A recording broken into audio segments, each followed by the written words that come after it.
Денес Унијата на млади сили на ВМРО ДПМН се приклучува кон одбележувањето на Меѓународниот ден на жената 8 март.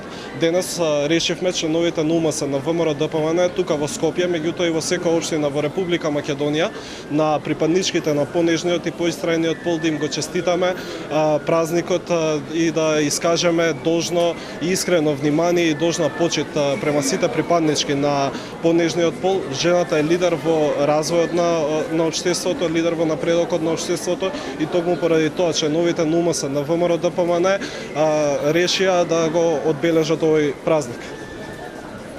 Фала ви. Кажи ми дали мислиш дека само еден ден треба да се обрнува внимание на понижниот? Борбата за рамноправност и еднаквост во општеството е постојана. Сите ние треба да бидеме дел од таа промена и сите ние треба да дадеме свој придонес во целосна инклузија на жените во сите структури на општеството.